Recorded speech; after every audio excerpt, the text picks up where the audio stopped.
अस्सलामुअलैकुम नाज़रीन, welcome to the mid day show. उम्मीद करते हैं कि आप सब खैर आफियत से होंगे। कल ज़लज़ला आया 6.8 की शिद्दत से का ज़लज़ला था और खैबर पख्तूनख्वा, इस्लामाबाद, पंजाब, बलोचिस्तान में था।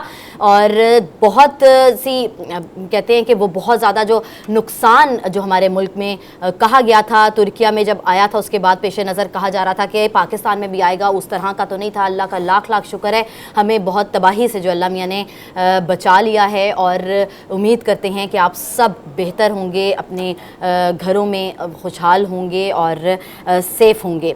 बहुत सी आपको पता है कि 1 बजे की डेवलपमेंट्स के साथ हम हाजिर होते हैं, जिस पे आपको तज़किया और तबसरे भी दिलवाते हैं। हमारे शो का मकसद भी यही है कि शाम तक का आपको इंतज़ार करने की ज़रूरत नहीं है। जो भी डेवलपमेंट हुई हो तो इस पहल जो है पहर हम आपको उसकी डेवलपमेंट्स के ऊपर तज़किया और तबसरे आप तक पहुँचाते हैं, ताकि आप देखने वाले जो है ना वो बाखबर हमारी तरफ से रह सकें। और उसी तरीके से हम टॉप स्टोरीज़ लेकर आपके पास आए हैं। चंद टॉप स्टोरीज़ जो हम स्टार्ट में आपके साथ शेयर करेंगे, गाहे बगाहे जो आगे आने वाला प्रोग्राम है उसमें मैं आपको टॉप स्टोरीज़ भी बताती चलूँ आपको कि PTI मुजाहिरीन की इश्तियाल अंगेज़ी, जलाओ, घेराव और हमलों के जो पुलिस पर हुए थे उस मद में तर्जुमान पुलिस की जानिब से बताया गया कि 316 जो हैं मुल्ज़मान को गिरफ्तार कर लिया गया है। जो कल सबकी नज़रें थी PTI के जो कारकुनान थे और सारा मुल्क जो है वो एक जलसे के उम्मीद कर रहा था कि क्योंकि इमरान खान ने कहा था कि वो जलसा करेंगे मीनार पाकिस्तान में, उसकी इजाज़त नहीं मिली है। लेकिन 23 की इजाज़त नहीं मिली, 26 की इजाज़त मिल गई है, यानी कि संडे को ये जलसा होने जा रहा है। इसके ऊपर भी हम आगे आने वाले अपने प्रोग्राम में बात करते चलेंगे। और लाहौर हाई कोर्ट का तोशा खाना का जो कह दिया गया था 1990 से 2001 तक का रिकॉर्ड मंजर आम पर आने की बात की गई थी, वो ले गए हुए हैं, अदालत में पेश कर दिए गए। इस हवाले से भी बात करेंगे। मैं हूँ आपके साथ लबीबा तैमूर और हमेशा से मेरा साथ देने के लिए हमारे साथ मौजूद हैं काशिफ बशीर खान साहब। अस्सलाम जी, वालेकुम अस्सलाम। कैसी हैं आप? मैं ठीक ठाक, अल्लाह का शुक्र, आप बताएं। जी, अल्लाह का शुक्र है। सर, तो 316 मुल्ज़मान को गिरफ्तार कर लिया गया है, क्या कहेंगे आप? नहीं, ये 316 बेसिकली नहीं है, ये 316 की तादाद बताई गई है। अच्छा, इससे ज़्यादा होंगे बेसिकली। जिस तरह बुरा क्रैकडाउन इस वक्त पंजाब में शुरू हुआ है PTI के वर्करों के ऊपर, उसको मतलब माजी का वो जो 90s का ईरा था, लेट 80s का ईरा था, उसकी याद आती है कि उस वक्त भी जो है ना पॉलिटिकल वर्कर्स की घरों की दीवारें फलांगी जाती थी, उनकी फैमिलीज को पकड़ा जाता था। और मैं समझता हूँ कि ये जो लेवल प्लेइंग फील्ड की बात की जा रही है, उसका मतलब हरगिज़ ये नहीं है कि आप चादर और चार दीवारी का जो है तहफ़्फ़ुज़ को पामाल करें और लोगों को आप इस तरह अरेस्ट करें और आप एक एनोनिमस किस्म की FIRs दर्ज करके जिसमें नामालूम लोगों का तादाद आप सैकड़ों से लेकर हज़ारों तक डाल दें और तमाम जो पॉलिटिकल एक्टिविस्ट हैं उनको आप जो है तशद्दुद का निशाना बनाएं या उनको गिरफ्तार करें। मैं समझता हूँ कि पाकिस्तान में जो डेमोक्रेसी है, रही सही डेमोक्रेसी है, उसके ऊपर बहुत बड़ा वार हो रहा है। क्योंकि आप डेमोक्रेसी ये है कि अवाम का जो हक़ राय दहिंदगी है उसके ऊपर आप जो है डाका ना मारें। तो मैं समझता हूँ कि इलेक्शंस अगर होने हैं जो होने चाहिए सुप्रीम कोर्ट के ऑर्डर्स के मुताबिक, उसके लिए आप ये पॉलिटिकल विक्टिमाइजेशन फौरी बंद करनी चाहिए, जो मैं बड़े दिनों से कह रहा हूँ कि कोर्ट्स को इंटरवीन करना पड़ेगा। सर, वो ऑलरेडी कर तो रहे हैं। नहीं, वो नॉट टू दैट एक्सटेंट, वो अच्छा। उस एक्सटेंट तक नहीं कर रहे हैं। मतलब आप ये कह रहे हैं कि जो सारे फैसले हैं उनकी जानिब से ही हों। ऑब्वियसली आप मुझे बताइए कि जब गवर्नमेंट्स बायस हों, ब्यूरोक्रेसी बायस हो जाए किसी भी जमात के खिलाफ, मैं ये नहीं कहता कि PTI के खिलाफ, अगर माजी में अगर नून लीग के खिलाफ या पीपल्स पार्टी के खिलाफ भी बायस हुआ है, तो उसमें जब ब्यूरोक्रेसी और गवर्नमेंट्स बायस होंगी तो फिर कोर्ट्स का जो रोल बहुत बन जाता है। चाहिए, वही कहते हैं ना, इदारों को पॉलिटिकल भी होना चाहिए, जरूरी नहीं है कि आप हो नहीं सकते ना। देखिए उसकी एक रीजन लड़ाई हम आपस में, जैसे मैं आपसे कोई वो नहीं करूंगी किसी बात पर, एक पॉइंट पर आकर एक पेज पर नहीं खड़े होंगे, तो किसी ना किसी को इंटरवीन तो करना पड़ेगा ना। देखिए आप एक जमात जो है वो 40 साल से पंजाब में इक़्तिदार में रही और उनकी ब्यूरोक्रेसी के साथ नेक्सस भी ऐसा था कि जिसमें आप मतलब उनके बहुत सारे लोगों को ये बड़ा बुरा नक्सस हुआ जो पाकिस्तान में हुआ कि पिछले 30-40 साल से ब्यूरोक्रेसी ने हुक्मरानों को लूटने के तरीके बताए और उसके बाद उनको जाहिर है कि अगर वो कौमी एक्सचेकर के ऊपर उन्होंने डाका डाला, किसी ने भी, मैं किसी का नाम नहीं लेता, तो उसमें ब्यूरोक्रेसी उनको तरीके भी बताती रही और बचने के भी तरीके बताती रही और लामहला उसमें ब्यूरोक्रेसी भी फैज़याब होती रही। तो मैं समझता हूँ कि ये जो नेक्सस है वो पोलिटिसाइज हो चुके हैं। हमारे तमाम इदारे, हम सिर्फ पुलिस की बात नहीं कर रहे हैं, तमाम इदारे ही पोलिटिसाइज हो चुके हैं। और आपको लगता है रेक्टिफाई करने की जरूरत है? कहाँ खराबी है, कहाँ लूप होल्स हैं? अच्छा, उसका एक ही तरीका, एक मिनट सुन लेना कि रेक्टिफाई करने की लूप होल्स कहाँ पर हैं, उसको दोबारा से रीबिल्डिंग की जरूरत है। हर एक इदारे को, हर एक जो ऑर्गेनाइजेशन है उसको, और उसके बाद फिर हम लोगों का जैसे मुहावरा कहते हैं, आवे का आवा ही बिगड़ा हुआ है, हम लोग वो जिद्दी बच्चों की तरह से। आपको लगता है कि ऐसा करना चाहिए? बेसिकली तो ये होना चाहिए था कि आप इदारों की कैपेसिटी बिल्डिंग करते हैं, ठीक है जी, आप उनको डीपोलिटिसाइज करते हैं, तमाम हुक्मरान जो माजी के हैं। लेकिन यहाँ पे क्या हुआ, और एक सबसे बड़ा जो नुकसान हुआ हमारे यहाँ पे, हर इदारे की अकाउंटेबिलिटी इंटरनल होती है, ठीक है जी, उसके अपना इंटरनल डिपार्टमेंट की सर, उसके बगैर तो गुजारा भी नहीं है ना। तो लेकिन अफसोसनाक बात यह है कि तमाम इदारों ने अपनी जो है इंटरनल जो अकाउंटेबिलिटी है वो उसको छोड़ दिया। अच्छा, तो मेरे ख्याल में चीमा साहब उमर साहब, आपको आवाज आ रही है? जी बिल्कुल आ रही है। सर अस्सलाम वालेकुम। जी चीमा साहब, हाउ डू यू सी कि ये पीटीआई मुजाहिरीन की जो है, उन्होंने कहा जी इस्लामाबाद में कि 316 जो बंदे पकड़े गए, और उसके बाद जो क्रैकडाउन हमें नजर आ रहा है, तो ये आप मेरे ख्याल में वर्कर्स जो है आप क्या करेंगे इसके खिलाफ? क्योंकि आपका वर्कर तो मेरे ख्याल परेशान नहीं है, मुंतशिर नहीं हो गया इससे? नहीं, वर्कर्स के हौसले बिल्कुल बुलंद हैं। इस किस्म की इंतकामी कार्रवाइयों से, ओछियत रंडों से कभी भी हौसले पस्त नहीं होते सियासी वर्कर्स के। लेकिन आप खुद अभी थोड़ी देर पहले जो फरमा रहे थे वो इंतहाई अहम नुकता है कि जब 25 मई को पीटीआई के कारकुनों के ऊपर धावा बोला गया, उनको सियासी सरगर्मी से रोकने के लिए पुलिस और रियासती मशीनरी को इस्तेमाल किया गया। लेकिन अब हम पिछले गुज़िश्ता 2 माह से देख रहे हैं कि जबकि पंजाब के अंदर निगरान हुकूमत तैनात की गई और इलेक्शन शेड्यूल का भी ऐलान हो चुका है, उसके बाद एक मखसूस सियासी जमात को निशाना बनाने और उनकी सियासी सरगर्मियों को रोकने के लिए कभी बिला जवाब दफा 144 लगा दी जाती है। हमारे कारकुनों और क़यादत के खिलाफ झूठे पर्चे और गिरफ्तारियां की जा रही हैं। उनके घरों पे अहल खाना को हरासा करने के लिए जैसा छापे मारे जा रहे हैं, ये किसी तौर पर भी जो है गैर जानिबदारी नहीं है। इसके ऊपर जो है आला अदलिया को फौरी नोटिस लेना चाहिए, क्योंकि इससे ज्यादा और बदतमीजी और जानिबदारी और क्या हो सकती है। जी चीमा साहब, क्या इसके खिलाफ आप, क्योंकि एक चीज जो है बाइस्ते साहब जो कह रहे हैं, मैं भी तो एज ए मतलब जर्नलिस्ट देख रहा हूँ, क्योंकि मैं तो जाहिर है कि हमें तो किसी की साइड नहीं लेनी, लेकिन बजाय बादी नजर में यही नजर आ रहा है कि पॉलिटिकल विक्टिमाइजेशन जो है उसका निशाना आपकी जमात बन रही है। नजर आ रहा है। आपके सारे मीडिया ने भी दिखाया कि जो लोग वहाँ जमान पार्क में अपने लीडर के साथ पुरअमन तौर पे इज़हार यकजहती की जमा होते हैं, क्योंकि आपको पता है कि जो उन पे पहले भी कातलाना हमला हो चुका है और अभी भी जो इतलात हैं उन पे मुमकिन कातलाना हमले के हवाले से, तो लोग वहाँ पे जो पुरअमन तरीके से वहाँ इकट्ठे होते हैं। नहीं तो मुंशिमा साहब, क्या सुप्रीम कोर्ट में नहीं जा रहा इसके ऊपर? पंजाब की सरबराही में पुलिस कॉर्ड्स हैं, वो पहले खुद इश्तियाल दिलाकर कोशिश कर रहे हैं, बार बार कोशिश कर रहे हैं कि कोई मॉडल टाउन जैसा कोई जो है जवाब पैदा किया जाए। लेकिन उमर सरफराज साहब, आप ये भी बताइएगा, अगर पुरअमन था तो उसके अंदर जो सारे असलहा और ये सारी चीज़ें, पेट्रोल बम वगैरह, ये सारा कुछ बाहर हाल तो निकला ही है ना, तो वो कहीं ना कहीं तो आपके जहन में था ना कि आपके अपने बड़े जो सीनियर रिपोर्टर्स जो उस दिन इमरान खान साहब जिस दिन जुडिशल कॉम्प्लेक्स हाजिरी के लिए गए और जिस तरह से उनके घर पे धावा बोला गया, वहाँ पे जो मौजूद मीडिया के रिपोर्टर्स थे, उनके मीडिया के लोगों के अपने बयान आप देख लें कि जब पुलिस अंदर गई कोई ऐसी चीज वहाँ से कोई ऐसी बरामद नहीं हुई, और उसके बाद पुलिस वालों के ने खुद वहाँ पे जो सारी ये चीजें रख के जिस तरह से बरामद करवाई गई है, ये बड़ा पुराना तरीका वारदात है इंतकामी कार्रवाई। उमर सरफराज चीमा साहब, अभी तो आपको जाहिर है कि आपकी बात में ये तो वजन है कि आप इश्तियाल जब मासिस को दिलाएंगे तो रिएक्शन तो आएगा, तो उसके बाद देखिए ना कि जब आपने अगर एक समन देना है तो उसके लिए आपको पूरे लाओ लश्कर को साथ ले जाने की क्या जरूरत है? जी एग्रीड।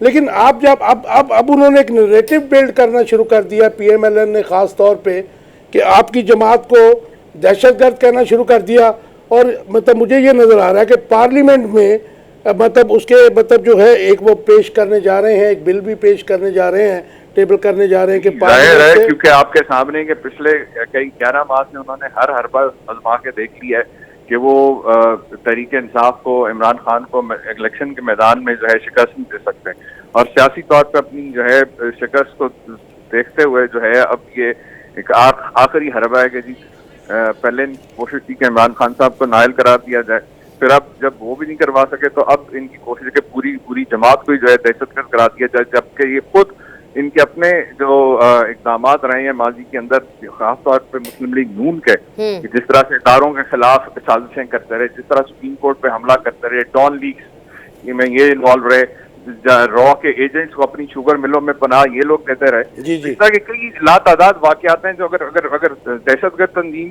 अगर इस तरह की कार्रवाई होनी तो सबसे पहले तो मुस्लिम लीग नून के खिलाफ होनी चाहिए। लेकिन उमर सरफराज चीमा साहब, अगर यही कार्रवाइयाँ जारी रहीं तो आप इलेक्शंस में कैसे पार्टिसिपेट करेंगे? क्योंकि रिपोर्ट्स तो ये भी आ रही हैं कि आपके जो स्क्रूटनी होनी है उसके लिए भी जो आपके उम्मीदवार हैं उनको हरासा किया जा रहा है, उनको गिरफ्तार किया जा रहा है। बिल्कुल ऐसा ही है, क्योंकि मैंने आपसे कहा ना, ये सारा शिकस्त का खौफ है कि इलेक्शन के मैदान में तो ये शिकस्त दे नहीं सकते, तो इस किस्म के हथकंडों से जो है इनका ख्याल है कि ये जो है हक और सच की आवाज़ को दबा लेंगे।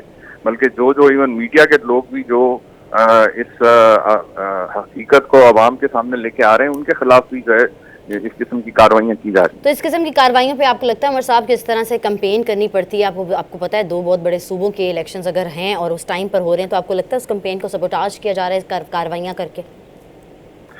बिल्कुल किया जा रहा है, और यही हुक्मरानों की बुज़दिली और घटियापन का मुजाहरा है कि ये बजाय इसके के सियासी मैदान में मुकाबला करने के इस किस्म के हथकंडों पे उतरा है। उमर सरफराज चीमा साहब, आपके पास कोई ऑल्टरनेट जो आपकी प्लानिंग, अगर आपको जो है पार्लियामेंट से या किसी और जगह से ये दहशतगर्द जो है जमात करार दे देते हैं, वैसे तो मुझे लगता है कि उसके लिए जो रिक्वायरमेंट है वो बड़ी टफ है, तो पॉसिबल नहीं। लेकिन जैसे कि आपकी रिप्रेजेंटेशन नहीं है कौमी असम्बली में, और कौमी असम्बली वैसे भी अधूरी है, तो ऐसे किसी एक्ट के लिए आपका प्लान क्या होगा पीटीआई का, क्योंकि आप पॉलिसी मेकर्स में शामिल हैं पीटीआई की? देखिए, इसके अंदर हमारी जो लीगल टीम है वो भी इसका बगौर जायजा ले रहे हैं, और इसके हवाले से डेफिनेटली इसको काउंटर किया जाएगा। लेकिन अभी आपने बड़ी अहम बात की कि जब मेजॉरिटी ये कौमी असम्बली के अंदर भी जिस तरह जो नशिस्तें खाली हैं और फिर 2 बड़ी सूबाई असम्बलियाँ तहलील कर दी गई, जब ऐसे मौके के ऊपर अक्सरियती अवाम को हक नुमाइंदगी ही नहीं हासिल पार्लियामेंट के अंदर, तो ये जो जॉइंट सेशन है ये सब टोपी ड्रामा है, ढोंग है, ये सब ढोंग है और फ्रॉड है। अच्छा, किसी तौर ये सिर्फ और सिर्फ अपने जो है अज़ाइम को पूरा करने के लिए इस किस्म की अगर कोई रेजोल्यूशन आते हैं तो उसकी सख्त मजम्मत की जाएगी। ऑलरेडी जो है इसके ऊपर जो है पॉलिसी बनाई जा रही है। चीमा साहब, कुछ इन्फॉर्मेशन मेरे पास है कि कोई बैकडोर डिप्लोमेसी पीपल्स पार्टी और पीटीआई के दरमियान जो है कुछ मुज़ाकरात चल रहे हैं। मैं चाहूँगा कि आप हमारे व्यूअर्स को बताइए कि ऐसी कोई बात है जी? देखिए, हम तो हमेशा जो है हमने आईन और कानून का एहतराम किया, एक पुरअमन जमात है, और हमने 11 महीने पहले ही जो है इसका जो मौजूदा जो सियासी और मुआशी अदम इस्तेकाम है इसका हल दे दिया था कि फौरी तौर पर नए इंतखाबात करवाए जाएं और अवाम जिसको मैंडेट दें हक हुक्मरानी का।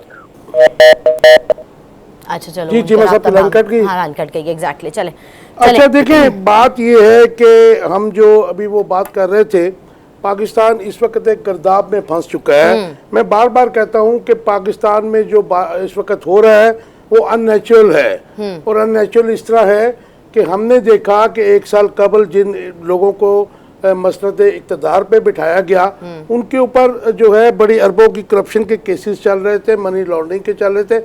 मैं इस डिटेल में नहीं जाता कि वो केसेस का वो सच थे गलत थे, उनका डिसीजन क्या आया, लेकिन मतलब उनके ऊपर जाहिर है कि केसेस तो चल रहे थे। और उसके बाद जब आपने उनको बिठा दिया, अवाम का गम और गुस्सा वही है।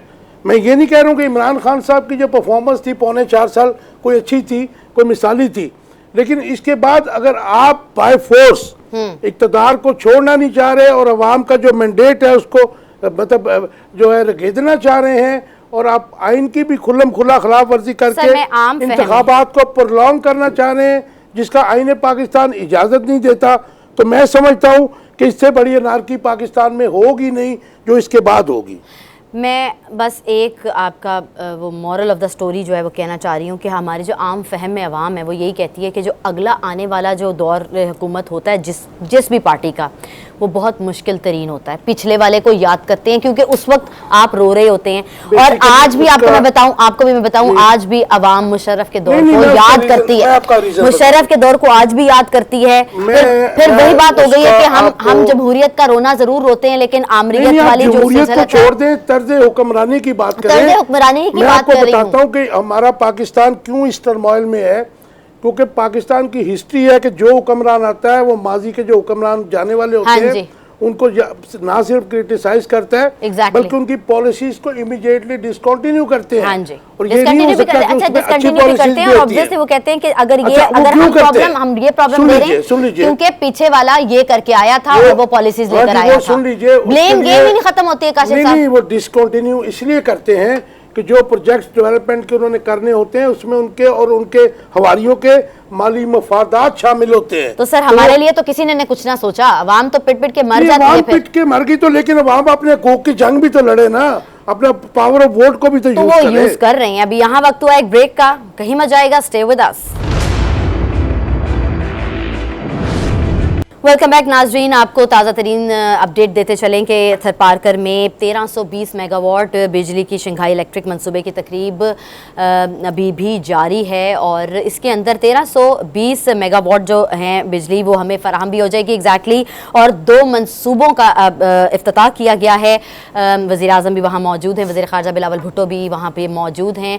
एक आगे बढ़ता हुआ कदम ही है पाकिस्तान के लिए, एक अच्छा मंसूबा है बिजली के हवाले से। सर हमें हमेशा ही आपको पता है कोई ना कोई कमी रहती है, हाँ किल्लत का सामना रहा है। उस मद में अगर कोई डेवलपमेंट हो रही है तो मुझे लगता है अप्रिशिएटेबल बात है कि चलो जहाँ इतने हम लोगों को डाउनफॉल देखने मिल रहे हैं बहुत सी चीज़ों में, महंगाई के हवाले से, इन्फ्लेशन के हवाले से कह दें तो पहले ही नहीं, लेकिन सर मेरे ख्याल से अगर तो इतनी बिजली का कोई मंसूबे 2 मंसूबे अगर आ रहे हैं तो मेरा नहीं ख्याल कि वो महंगी हो या मैं पाकिस्तान को महंगी नहीं सर, पाकिस्तान को मिलनी चाहिए। यहाँ तो लोड शेडिंग भी अब आपको पता है पाकिस्तान में आगे गर्मियाँ आती है तो होती हैं। हाँ लेकिन ठीक है, एक मंसूबे मुझे लगता है खुश आइंद है अगर हमें कोई मंसूबे अगर मिल रहे हैं कि डेवलपमेंट में है। अच्छा नाज़रीन, आपको ये भी बताते चलें कि पार्लियामेंट का मुश्तरका इजलास जो है वो दोपहर 4 बजे पार्लियामेंट हाउस में होगा। अमन ओमान की सूरत हाल के हवाले से, हंगामी सूरत हाल के हवाले से, और ये जो सारी ऊपर नीचे ऊंच नीच हो रही है पाकिस्तान पनप रहा है इस चीज़ के ऊपर, जैसे दहशत गर्दी है, अमन ओमान की सूरत हाल बिगड़ी हुई है, उसके उस हवाले से ज़्यादातर जो है ना अमूर ज़ेर गौर आएंगे। अच्छा, पंजाब असम्बली के इंतखाबात आपको बताते चलें, रिटर्निंग ऑफिसर ने शाह महमूद को नोटिस जारी कर दिया। जनाब उन्होंने कहा है 24 मार्च को कागजात नामजदगी पर एतराज़ात जो हैं उनका जवाब जमा कराने के लिए, यानी कि उनके जो उन्होंने जवाब दिए थे, कागजात नामजदगी जमा करवाई थी, उस पर एतराज़ उठ गया हुआ है। और जैसे कि काशिफ साहब ने कबल ये भी बताया था कि बहुत से वो पूछ रहे थे सरफराज चीमा साहब से कि बहुत से ऐसे आपके कारकुनान हैं जिनके जो कागजात नामजदगी स्क्रूटनी के अंदर जो है ना वो काम उनका ख़राब होता नज़र आ रहा है। नहीं, वो बेसिकली वो मतलब ज़ाहिर है कि पॉलिटिकल विक्टिमाइजेशन में हमारे साथ गेस्ट हैं, हमारे साथ साबिक गवर्नर, हाँ जी हाँ साबिक गवर्नर मोहम्मद रफीक रिजवाना, पूरा उनका काशिफ साहब को बहुत जल्दी है। आपको आवाज आ रही है? जी आ रही है, thank you for introducing me. हाँ थैंक यू सर। रिजवाना साहब, जो इस वक्त पॉलिटिकल विक्टिमाइजेशन जो पीटीआई कह रही है उनके साथ हो रही है और बाज़ाहिर आज़ाद मीडिया उसको कोट भी कर रहा है, और उसके बाद international human rights commission, Amnesty International, अक़वाम मुत्तहिदा का जो ह्यूमन राइट्स का जो है डिपार्टमेंट वो भी उसके ऊपर बात कर रहा है, और ज़ल्मे खलीलज़ाद भी जो है उनकी आज दूसरी ट्वीट आ गई। How do you see it, क्योंकि आप मुस्लिम लीग के नून के मुतदल मिजाज लीडर हैं, और मैं इसलिए आपसे पूछ रहा हूँ कि क्या ये इवन प्लेइंग फील्ड मिल रही है पीटीआई को? लेकिन ये जो आखिरी बात की है ना, तो वो तो फिर उस पर बात करें तो फिर तो प्लेइंग फील्ड ढूंढते रहेंगे हम। राइट, इवन और बैलेंस्ड जो है ना प्ले फील्ड, वो तो फिर पीछे चले जाएं तो फिर तो आपको जो है ना वो खड्डों में ही गेम खेलनी पड़ती है। ठीक है, वो तो एक जख्मों को ताज़ा करने वाली बात है। देखिए, एज ए पॉलिटिकल वर्कर छोटे छोटे कामों में जो है ना इसके 2 पहलू, विक्टिमाइजेशन नहीं होनी चाहिए at the same moment leader का, किसी में लीडर का मखसूस नाम लिए बगैर कहता हूँ, लीडर का भी ये काम नहीं है कि वो अपने जो है ना सपोर्टर्स को उकसाए या उनकी जो है ना ज्यादतियों पर, दहशतगर्दी पर, जो कुछ हुआ ये पुलिस के साथ जो कुछ भी हुआ उस पर जो है उनको मना करने की बजाय उनकी मजलूमियत का प्रचार करें। ठीक है जी। राइट। तो फिर जब इस तरह की सिचुएशन हो तो फिर वो विक्टिमाइजेशन इस सेंस में हो जाती है कि हाइप क्रिएट हो जाती है। तो 20 बंदे हैं तो 30 लिखे गए, और फिर छोटे छोटे कामों में जो ATA की दफा लगाई जाती है, बतौर कानूनदान मैं समझता हूँ कि बाद केसेज में ATA की दफा की गुंजाइश नहीं होती, वो ऐड नहीं करनी चाहिए। बाकी 144 की खिलाफ वर्जी है, उसके 188 के तहत कार्रवाई हो गई, बाकी और चीजें हो गई, और इसको दबाने से कोई फायदा भी नहीं होता। But at the same moment on the other side of the ground उनको भी ये सोचना चाहिए, ये मुल्क तो हमारा अपना ही है। मुल्क तो आखिर अपना है। ठीक है साहब, आप ही समझते कि आपने जो 7 ATA की बात की, उसके बाद हमने पिछले 1-2 साल में, बल्कि 1 साल में तो बहुत ज्यादा देखा कि बगावत के मुकदमात बहुत ज्यादा ही होने लग पड़े। कभी फैज अहमद फैज पे हुआ था, इस किस्म के लोगों पे होता था, अब तो हम साफियों पे भी होने लग पड़ा, पॉलिटिकल आम हो गया, होने लग पड़ा, आम हो गया ना ये। तो ये जो बगावत की जो बड़ी संगीन किस्म की दफा थी, उसका मजाक नहीं बन गया जी पाकिस्तान में? लेकिन जी बगावत और कुफर के फतवे तो बिकते हैं बड़े जी। और बगावत तो एक अल्लाह रहम करे, बगावत तो और चीज है, आइन की खिलाफ वर्जी और चीज है। हमारे यहाँ ये रिवाज है कि कोई चीज अगर गैर आइनी है तो वो कहते हैं आइन से बगावत हो। ठीक है जी। रोजाना सुप्रीम कोर्ट, हाई कोर्ट में कोई फैसले होते हैं, वो कहते हैं कि ये जो काम है या एक्शन है या फैसला है किसी मोहतात अफसर का या एग्जेक्टिव का, तो कहते हैं या अदालत का, it is against in violation of the constitution. तो उसको वायलेशन ऑफ द कॉन्स्टिट्यूशन है कि आइन की खिलाफ वर्जी है, वो बगावत के जुमरे में नहीं आता। अच्छा। बगावत तो आर्टिकल 6 जो है एक बड़ा हसास मामला है। राना साहब, आपकी ने बड़ी तवील इनिंग खेली है और बड़ी नीट इनिंग खेली, as far as I know you. आप जब गवर्नर भी थे, आपका जो रवैया था बहुत अच्छा था, लेकिन इस वक्त तो आपको ये नजर आ रहा है कि निगरान हुकूमतों को, आपने बहुत सारी निगरान हुकूमतों को देखा भी, भुगताया भी, लेकिन आपको नहीं लग रहा कि जिस किस्म का लबो लहजा जो है हमारे यहाँ पंजाब निगरान हुकूमत के वज़ीर आला निगरान जो हैं वो ज़ुबान इस्तेमाल कर रहे हैं, या उनका फिर आगे से एक मिनिस्टर है जो इतलात के हैं, तो वो साफ नज़र आ रहा है कि जो वो बाइस्ड है। तो आपका इसके ऊपर मैं टेक चाहूँगा as a political worker, as a jurist. लेकिन इस हर चीज को आप दो नजरों से देख सकते हैं ना। जी। एक तो हमारे मुल्क में ये रिवाज है कि नजर एक आंख बंद रखनी है और अपनी जिस पार्टी से लॉयल्टी है उस आंख से देखना है। ठीक है। तो जब एक आंख से देखेंगे आपको सही नजर नहीं आएगा, बल्कि दोनों आंखों से देखना चाहिए। और बल्कि अल्लाह ने 2 कान सुनने के लिए दिए, बोलने के लिए सिर्फ एक जबान जी। तो जबान का जितना कम इस्तेमाल हो तो बंदे के लिए मुश्किलात में इजाफा नहीं होता। 100% बहुत प्यारी बात। हाँ, एक बात ये मशवरा आप अपने जो आपकी इस वक्त जो रोज चैनल्स पे आते हैं PMLN के, माजरत के साथ आप उनको भी तो दिया करें ना जी, आप तो सीनियर आदमी हैं, क्योंकि वो बहुत बोलते हैं और मतलब गलत भी बोल जाते हैं बीच में। देखें, हर बंदे के अपने अंदाज़े गुफ्तगू होता है। गालिब का कोई शेर है, फिर भी कहते हैं ये अंदाज़े गुफ्तगू क्या है।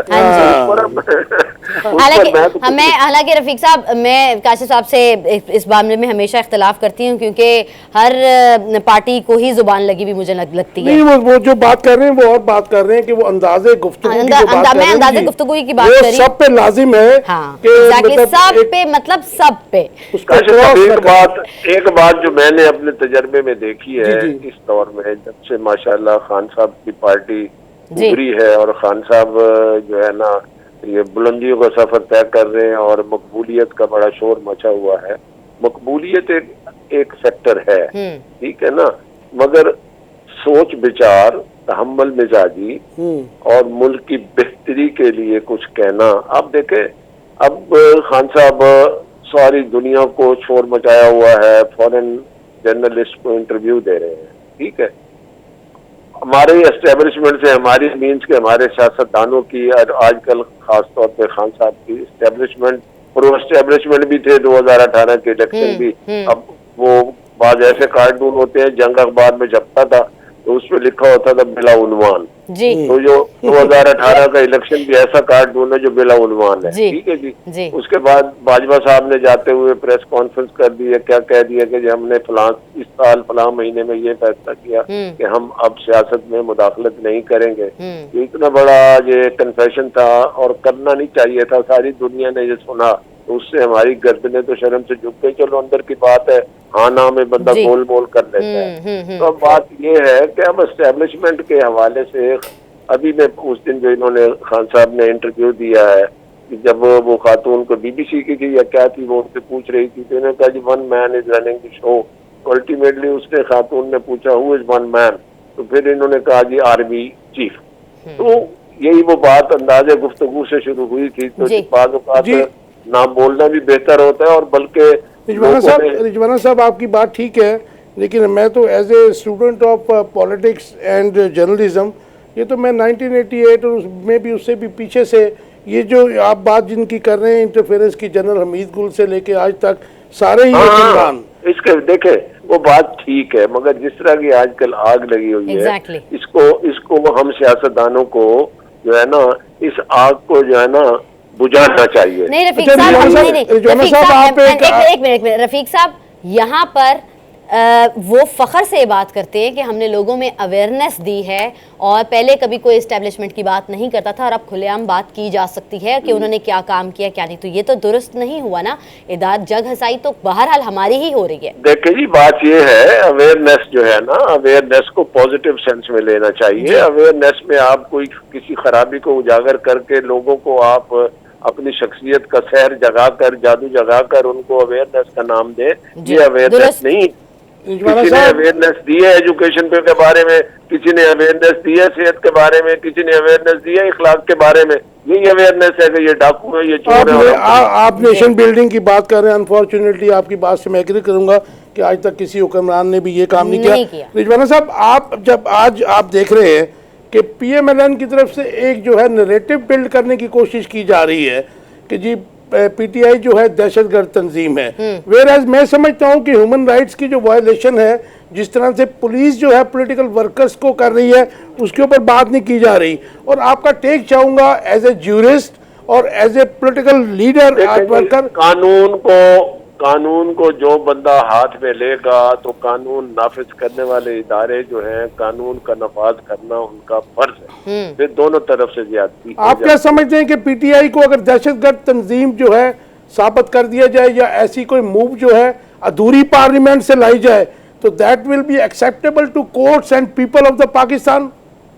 देखिए जी, मैं तो इस बात पर असूली तौर पर बिल्कुल मुत्तफिक नहीं कि कोई ऐसी बात PTI के बारे में कह के और उसको कहा जाए कि दहशतगर्द तंजीम है।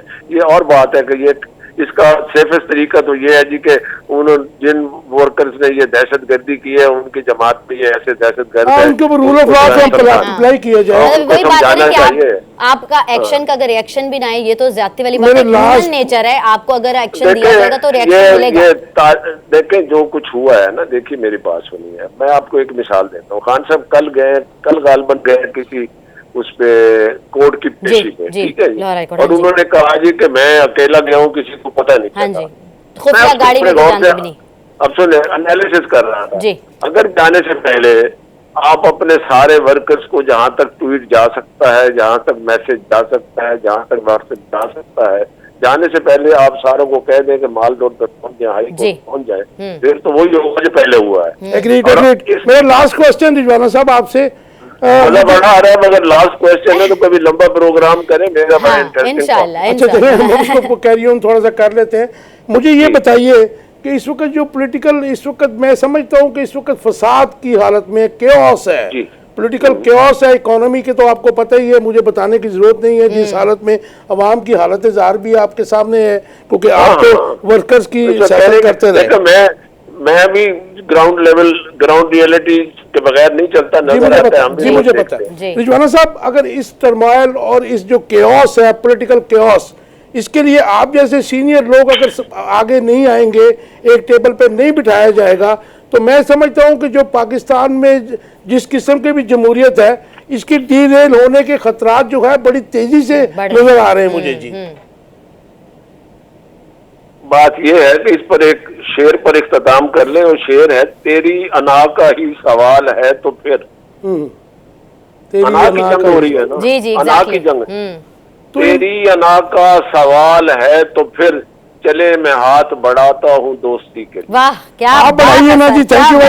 क्या बहुत अच्छी बात की उन्होंने। देखिए बात ये है कि ये जो रफीक रिजवाना जैसे बहुत सारे लोग हैं सर, वो कि जो पते की बात महताब कर रहे हैं। अब्बासी साहब हैं वो भी नाराज हैं, कुछ मोतदल मिजाज जो लोग हैं वो साइड पे बैठे हैं इस वक्त। और मेरे ख्याल में जो PMLN की लीडरशिप जो है, मैं बिल्कुल कहता हूँ कि नापुख्ता लीडरशिप थी PTI की, लेकिन PMLN तो बहुत पुरानी जमात है, 1981 से वो लोग सियासत में हैं, इक़्तिदार में भी हैं। उनकी जो मोतदल मजाज, जैसे वो शाहिद खाकान अब्बासी साहब हैं, राजा ज़फ़रुल हक साहब हैं, तो हम देखते हैं कि उनका रोल बड़ा मिनिमाइज कर दिया गया है। बहुत ज़्यादा। और जो मैं जिसे कहता हूँ कि पॉलिटिकली जो आगे जिनको लाया गया है, जो अवाम पाकिस्तान के जिनको मजबूर है सुनने के लिए, उनकी लैंग्वेज जो है वो कोई फ़र्क नहीं है। और तू तरा की जो सियासत का राज है, चलन है, उसने हमारे पॉलिटिकल कल्चर को इस वक्त जो है तबाह कर दिया है। और मैं समझता हूँ कि हिवत से इक़्तिदार में आइन को रोंदा जा रहा है, अवाम की मुश्किलात को कोई भी एड्रेस नहीं कर रहा। और शाहिद खाकान साहब जो है वो फिर कभी नजर आ जाते हैं, राजा ज़फ़रुल हक तो बिल्कुल ही नजर नहीं। वो जाहिर है कि आप उनको जब इज्जत नहीं देंगे, पॉलिसी मेकिंग में वो नहीं होंगे। हालांकि मियां नवाज शरीफ की थोड़ी बहुत जो तरबियत की, उसमें सबसे पहले चौधरी शुजात और परवेज अलाई थे। उसके बाद इनको जो दूसरी तरफ से हेल्प दी वो चौधरी निसार थे, 81 से 5 तक बता रहा हूं, ठीक है जी। उसके बाद महताब अब्बासी साहब जो है, राजा महताब अब्बासी साहब बहुत मोतदल मिजाज आदमी है। उसके बाद आप जिनकी बात कर रही, राजा ज़फ़रुल हक, जिनको किसी जमाने में जनरल जियाउल हक का ओपनिंग बैट्समैन कहा जाता था, तो वो आज जो है, आज वो चुप करके बैठे हैं। मैं समझता हूँ कि ये लोग अगर फ्रंट पे आ जाते तो सियासत में जो है बर्दाश्त का चलन जरूर हो जाता। सीजनल थे, आपने टाइम गुजारा हुआ है, सियासत की भी है। देखिए जो जुबान बोलती हैं हमारी जो है मरियम नवाज शरीफ या मरियम औरंगजेब, और उसके बाद तलाल चौधरी और दानियाल, ये मुस्लिम लीग का फेस नहीं है। This is not a true face. मैं आपको एक बार बता दूं, सर लफ्जों को चुनाव का पता होता था कि किस तरह से बात करनी है, बात कर भी देनी है, बात अपनी पहुंचा भी देनी है, लेकिन बहुत अच्छे तरीके से। लॉन्ग कैरियर है जिसमें वो वजीर आला भी रहे 2-3 दफा, फिर वजीर आजम 3 दफा रहे, लेकिन वो फिर भी वो जानते थे, फन जानते थे, गो के वो बड़ी अच्छी तकरीर नहीं करते थे। लेकिन इस बिलो द बेल्ट बात जो है, मोहतरमा बेनज़ीर भुट्टो के खिलाफ उन्होंने 2-4 दफा अपने जो है उनके साथ मतलब किया, लेकिन फिर भी वो जानते थे कि कैसे जो है बात करनी है और किस तरीके से जो है वो करना है। लेकिन वो इतनी वो जो है लैंग्वेज इस किस्म की नहीं यूज करते थे। This is really unfortunate. यहाँ वक्त हुआ एक ब्रेक का, वापस आके कंटिन्यू करेंगे, कहीं मत जाएगा, स्टे विद अस।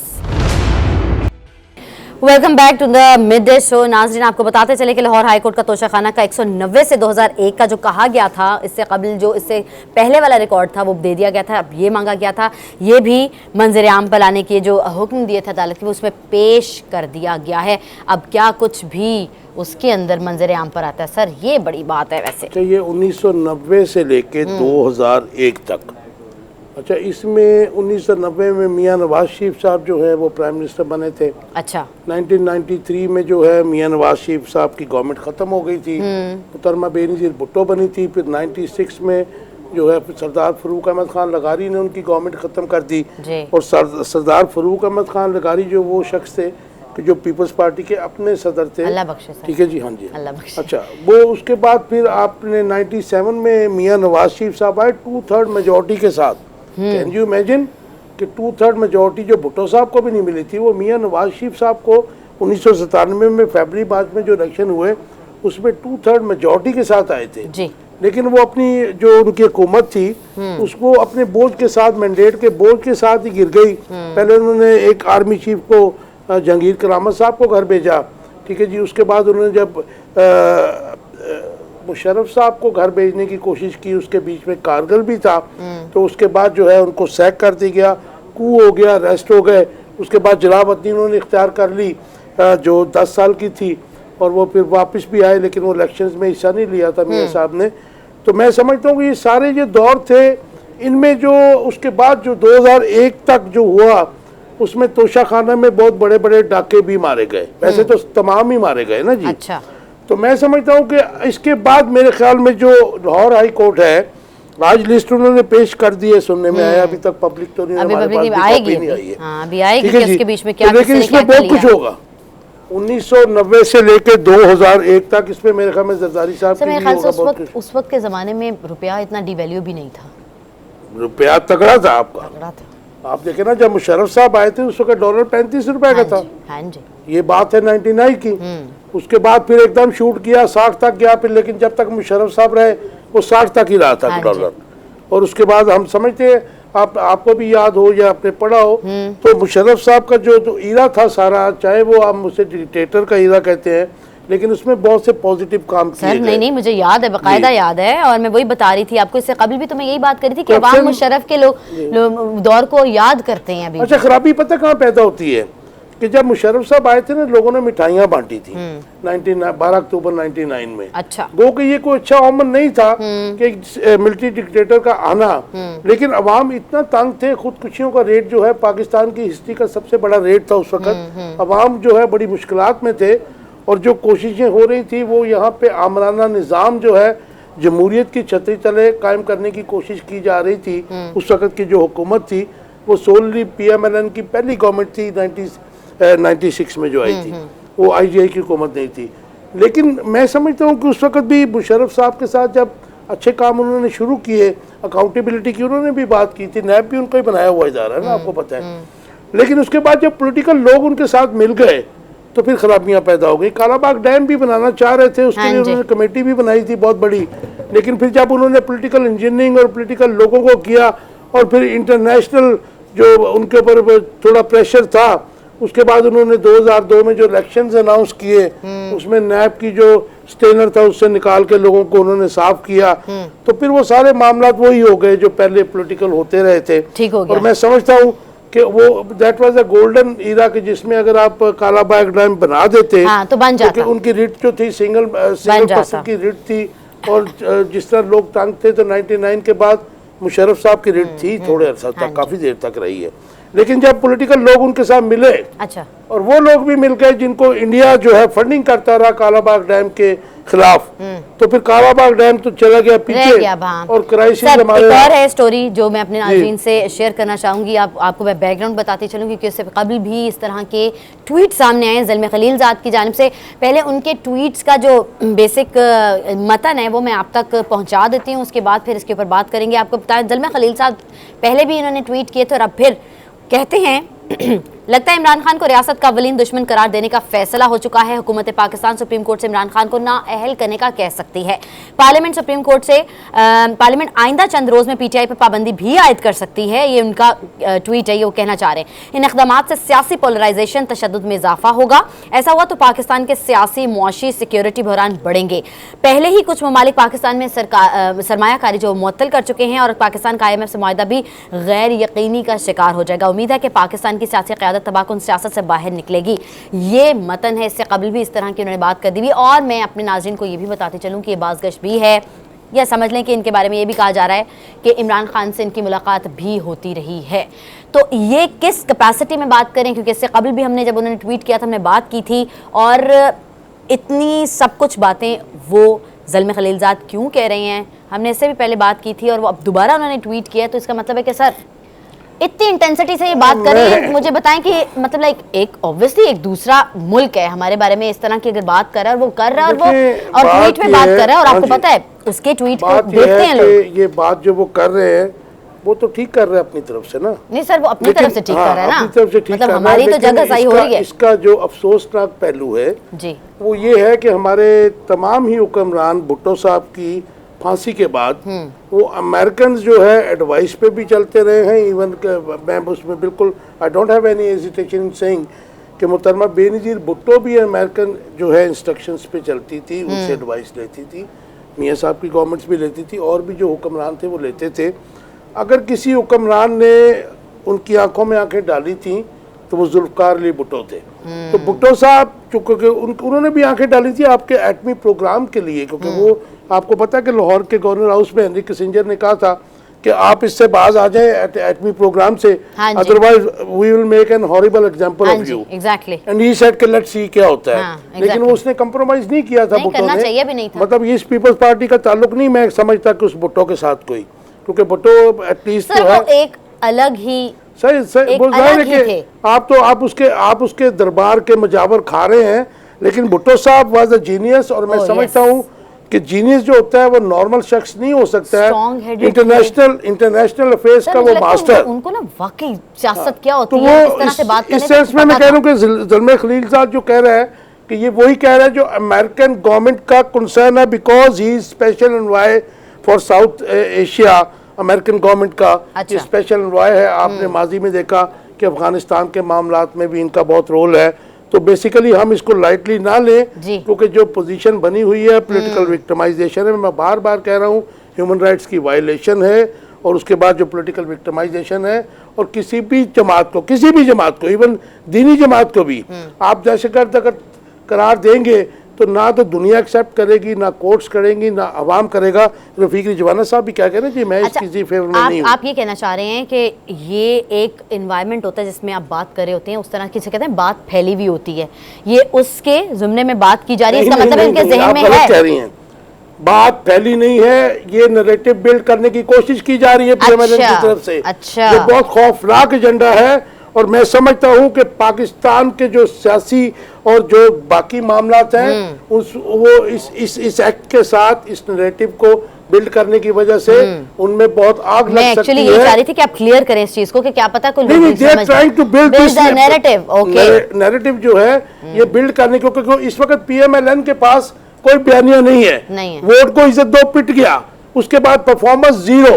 इलेक्शन में आज नहीं तो कल जाना है। एंड दे आर ट्राइंग कि हमारा जो ओपोनेंट है वो उसको बंद कर दिया जाए पिंजरे में, उसके ऊपर पाबंदी लग जाए और हमें वॉक ओवर मिल जाए। That is not possible.